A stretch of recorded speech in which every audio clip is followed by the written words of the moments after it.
कुछ कह रहे हैं सुनवाई। श्री महंत चैताई नाथ जी महाराज, श्री महंत लहर नाथ जी महाराज, श्री महंत राजनाथ जी महाराज, श्री महंत पूरणनाथ जी महाराज, श्री महंत हरिनाथ जी महाराज, श्री महंत शेरनाथ जी महाराज सांगल से, श्री महंत केशवनाथ जी महाराज, श्री महंत सुंदराय नाथ जी महाराज, श्री महंत पंचमनाथ जी महाराज, श्री महंत रूपनाथ जी महाराज। आज के इस कार्यक्रम में जिनका विशेष आशीर्वाद प्राप्त हो रहा है, ऐसे हमारे पूज्य संत श्री महंत रविंद्र पुरी जी महाराज, श्री महंत संपूर्णानंद जी महाराज, श्री महंत करणदास जी महाराज, श्री महंत रुद्रपुरी जी महाराज, ठीक है ना आपको? ठीक है। श्री महंत भल्लीगिरी जी महाराज, श्री महंत कमलनाथ जी महाराज और पूर्व सांसद श्री महंत महेश गिरी जी महाराज, आज के इस कार्यक्रम में उपस्थित उत्तर प्रदेश सरकार के पूर्व मंत्री श्री सुरेश राणा जी, पूर्व सांसद श्रीमती सुनीता दुग्गल जी, महंत कड़ीराम जी और सुप्रसिद्ध भजन गायक जिनके भजनों का आनंद आप लोगों ने कल लिया होगा, ऐसे श्री कन्हैया मित्तल जी, सभी हमारे खड़दर्शन संप्रदाय से जुड़े हुए पूज्य संतजन, भक्तजन और उपस्थित सभी बहनों और भाइयों, मैं सबसे पहले हरियाणा की जनता जनार्दन का अभिनंदन करता हूं कि उन्होंने हरियाणा के अंदर एक बार फिर से करके दिखा दिया है कि आज से 5200 वर्ष पहले जोधघोष लीलाधारी भगवान श्री कृष्ण ने कुरुक्षेत्र की धरती से दिया था, परित्राणाय साधूनाम विनाशाय च दुष्कृताम। हरियाणा की जनता जनार्दन ने अभी हाल ही में विधानसभा चुनावों के माध्यम से फिर से जनता का जनार्दन का रूप क्या होता है, वह कैसे फैसला लेती है, यह करके दिखाया है। इस शानदार विजय के लिए आप सभी हरियाणा वासियों का हृदय से आभार व्यक्त करते हुए आप सबका मैं बधाई देता हूं, आपका अभिनंदन करता हूं। सज्जनों, ये कितना पवित्र क्षेत्र है तेवा का। कोई ऐसा सनातन धर्मावलंबी नहीं होगा जो प्रातः काल नित्य क्रिया से निवृत्त होने के बाद जब स्नान करता है तो देश की जिन पवित्र 7 नदियों का स्मरण करता है कि गंगे च यमुने चैव गोदावरी सरस्वती नर्मदे सिंधु कावेरी जलस्मिन् करो कुरु की बात करता है। गंगा मैया का आशीर्वाद प्राप्त होता है, यमुना मैया का आशीर्वाद भी हमें प्राप्त होता है।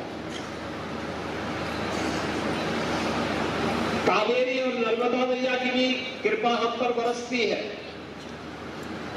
सिंधु भी है,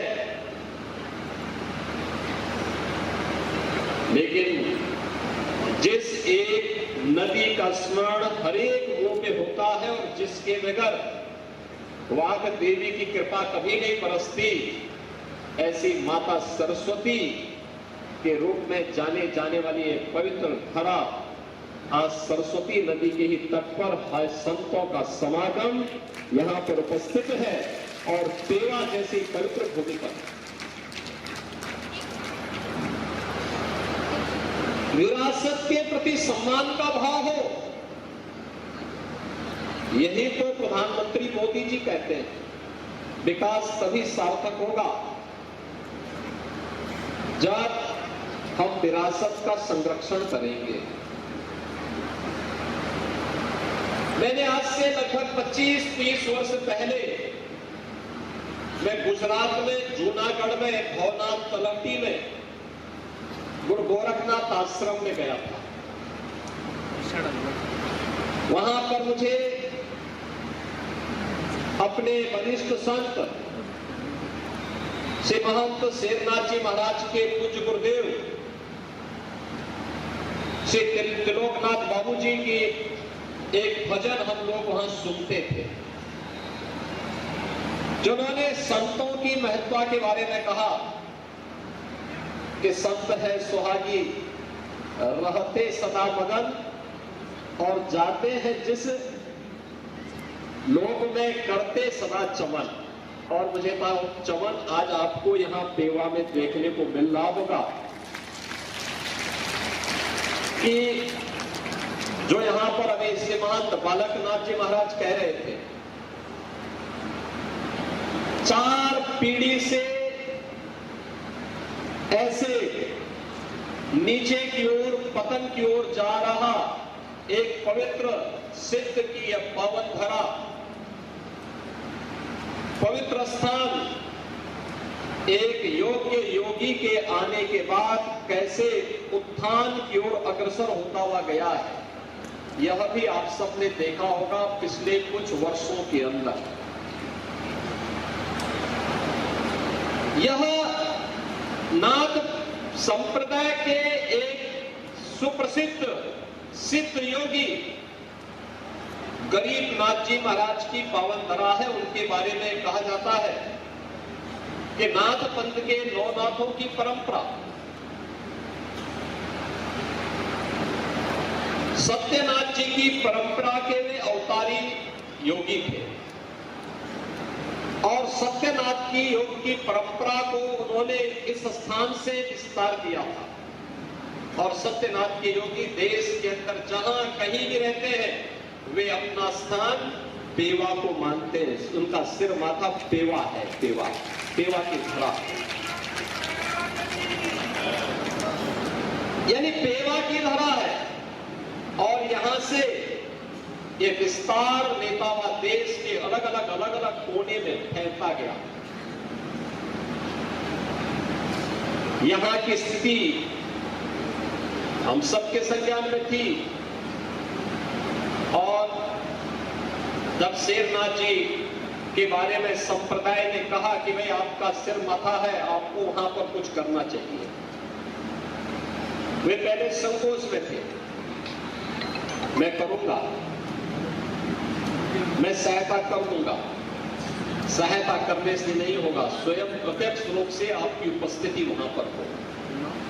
आप वहां उपस्थित होकर के उस स्थान के बारे में कुछ सोचेंगे तो लोगों के मन में एक विश्वास जागृत होगा।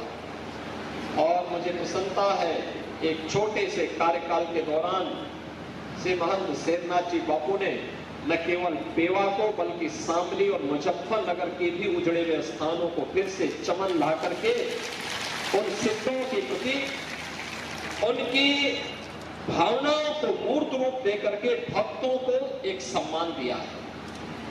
एक पवित्र धार्मिक स्थलों से जुड़े हुए भक्तों के मन में एक नया विश्वास जागृत किया है। मैं आज जब यहाँ पे हमारे नाथ पंथ के साथ साथ खड़दर्शन संप्रदाय से जुड़े हुए पूज्य संतजन है, मैं उनको एक बात बहुत स्पष्टता के साथ कहना चाहता हूं।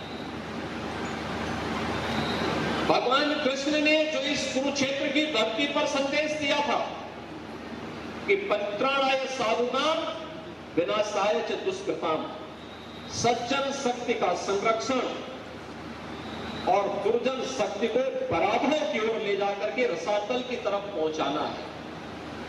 यह कार्य हम अपने व्यक्तिगत जीवन में भी अपने कृतित्व के माध्यम से भी कर सकते हैं। धर्म के भी दो हेतु होते हैं। धर्म का मतलब पलायन नहीं होता। धर्म के बारे में धर्म का किसी भी योगेश्वर ने, किसी भी सिद्ध संत ने पलायन का नाम धर्म नहीं कहा। आप याद करिए, केरल की धरती पर जन्म लेने वाले एक सन्यासी भगवान आदि शंकराचार्य देश के 4 कोनों में भ्रमण करके सनातन धर्म की ध्वजा पताका को मजबूती प्रदान करते हैं। 4 पीठों की स्थापना को उन्होंने जन जागरण के कार्यक्रम के माध्यम से, शास्त्रार्थ के माध्यम से इस अभियान को जीवित किया। आज देश उस रूप में हम सबके सामने देखने को मिल रहा है। हरियाणा के लोकप्रिय मुख्यमंत्री जी आ गए हैं मंच पर। मैं उनका हृदय से अभिनंदन करता हूं और इस पूरे संत समाज की ओर से उन्हें हृदय से बधाई भी देता हूं, उनका अभिनंदन भी करता हूं।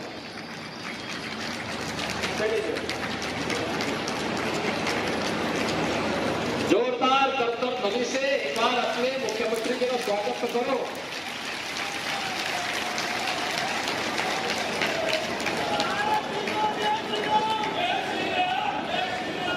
देखिए, मैंने इसीलिए शुरुआत में आपको पहले ही बधाई दे दी थी।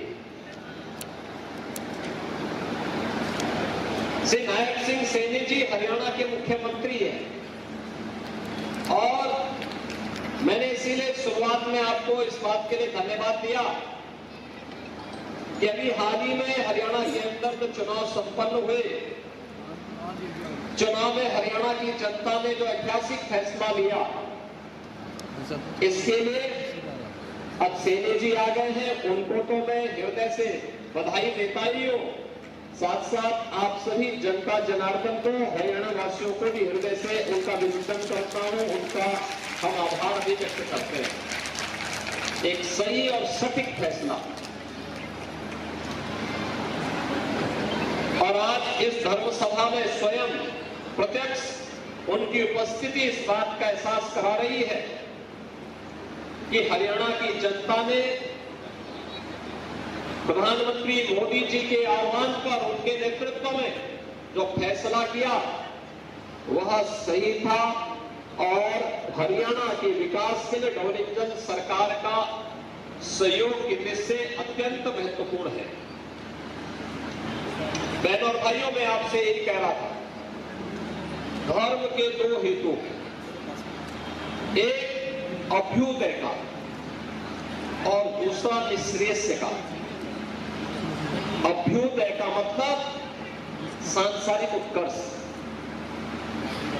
अपनी सामर्थ्य के अनुसार एक सकारात्मक ऊर्जा को लोक कल्याण के लिए, विकास के अभियान के साथ जोड़ना, जो आपके लोक मंगल की कामना को आगे बढ़ा सके, आपकी कामनाओं की सिद्धि में सहायक बन सके। इसके लिए परिश्रम करना पड़ेगा, सही फैसला लेना पड़ेगा। विकास सही है तो सही लोग चाहिए, सही नेतृत्व चाहिए, राजनीति में अच्छे राजनेता चाहिए, धार्मिक क्षेत्र में अच्छे संत चाहिए, समाज जीवन में अच्छे लोग चाहिए। अच्छे लोगों को जब हम लोग चुन करके भेजेंगे तो परिणाम भी अच्छा आएगा। और उसी अच्छे परिणाम को जो हरियाणा के लोगों ने करके दिखाया है, अच्छा फैसला करके, अपना निर्णय लेकर के, सुना करके उन्होंने बता दिया है कि ये हरियाणा का फैसला है। उन्होंने साबित किया है ये भगवान कृष्ण की तरह है, उनके कर्मयोग की तरह है। जैसी करनी वैसी भरनी। अच्छा किया है, अच्छा परिणाम आएगा। जिन लोगों ने बुरा किया था उसको बुरा परिणाम दे दिया गया। और दूसरा है निःश्रेयस स्थिति। एक योगी अपने अभ्युदय को विस्मृत करके कभी निःश्रेयस की प्राप्ति नहीं कर सकता। एक सद्गृहस्थ अपने अभ्युदय को विस्मृत करके कभी निःश्रेयस की प्राप्ति नहीं कर सकता। याद करना, जब सांसारिक उत्कर्ष और विकास के लिए आप कार्य करेंगे, निष्काम भाव के साथ काम करेंगे, तो उसके परिणाम हमारे सामने इसी रूप में देखने को मिलेंगे। वो हमारे सांसारिक उत्कर्ष का, विकास का मार्ग तो प्रशस्त करेगा ही, बल्कि इस लोक में विकास के साथ जोड़ करके लोक मंगल की कामना के साथ कामनाओं की सिद्धि का आधार तो तैयार करेगा ही, लेकिन इस लोक के बाद वह हमारी मुक्ति का मार्ग भी प्रशस्त करेगा, मोक्ष भी प्रदान करेगा, जीवन में सफलता का मार्ग भी प्रशस्त करेगा। और यही है कामना धर्म की, जिसमें अभ्युदय भी है, निःश्रेयस भी है। इन्हीं कामनाओं को लेकर के प्राचीन काल से ही संतों का समागम संप्रदाय के स्तर पर, खड़दर्शन संप्रदाय के स्तर पर होते रहे हैं। और इन समागमों के माध्यम से समय समय पर होने इस धराधाम को उपकृत करने के लिए आने वाले देवीय पुरुषों के माध्यम से, महापुरुषों के माध्यम से जो विशिष्ट घटनाएं घटित हुई, वही हमारे पर्व और त्योहार बन गए। कि पर्व और त्योहार के स्वरूप में अभी दीपावली आने वाली है, यानी बापू ने भंडारा ऐसे समय में किया है जब उसके ठीक 2 दिन के बाद दीपावली आने जा रही है। तो मैं आप सब हरियाणा वासियों को इस शानदार जीत के साथ साथ दीपावली की भी बधाई देता हूं, मंगल में शुभकामनाएं आप सबके प्रति करता हूं। तीसरा, संतों का समागम यहाँ पर है, यह संतों का एक कुंभ भी है। और रविंद्रपुरी जी महाराज और संपूर्णानंद जी महाराज जो बता रहे थे, प्रयागराज में इस वर्ष महाकुंभ का आयोजन भी होने जा रहा है 13 जनवरी से लेकर के 26 फरवरी तक।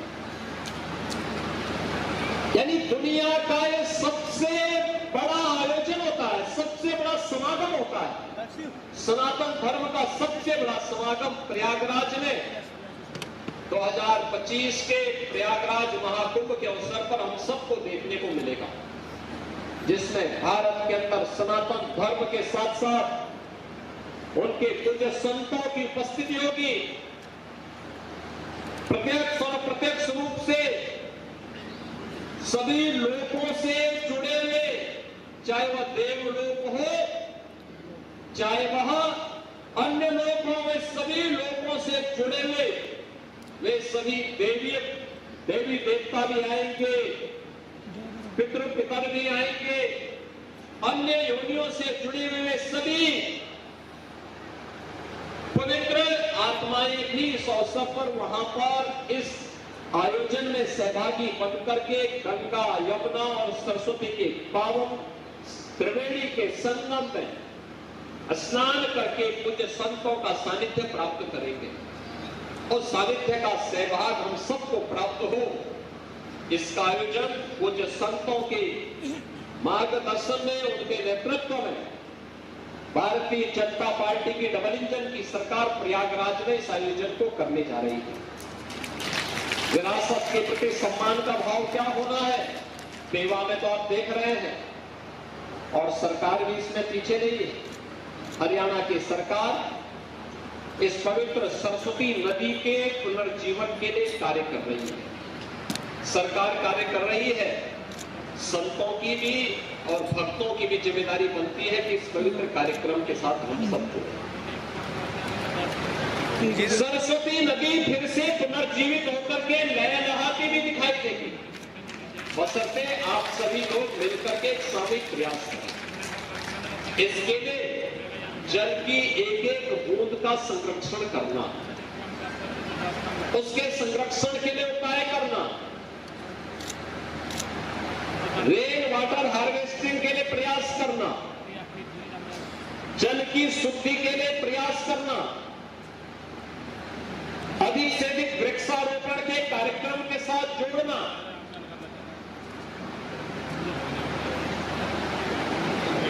देसी पद्धति को अपनाने का प्रयास करना, खेती भी प्राकृतिक खेती अगर आप कर सकेंगे, गौ आधारित खेती कर पाएंगे, तो यह भी इस नदी को पुनर्जीवन करने का एक उपाय होगा। भारत की नदी संस्कृति के प्रति हमारी कृतज्ञता होगी। भारत की पवित्र देवी स्वरूप इन नदियों के प्रति हम सब अपने उत्तरदायित्व का निर्वहन कर पाएंगे। और इसीलिए आज यहां पर मैं आपके बीच आया हूं कि एक तरफ हमें कृतज्ञता ज्ञापित करने का अवसर पड़ा है कि यहां पर 4 पीढ़ी से जो स्थान अपने उत्तरदायित्व से विमुख हो चुका था, उस स्थान को आज एक नया नेतृत्व से महंत शेरनाथ जी बापू के नेतृत्व में प्राप्त हुआ है। और आज ये पेवा का स्थान फिर से यहाँ पे गरीब सिद्ध शिरोमणि गरीबनाथ जी महाराज की साधना और सिद्धि के मूर्त रूप को जीवंत करता हुआ दिखाई दे रहा है।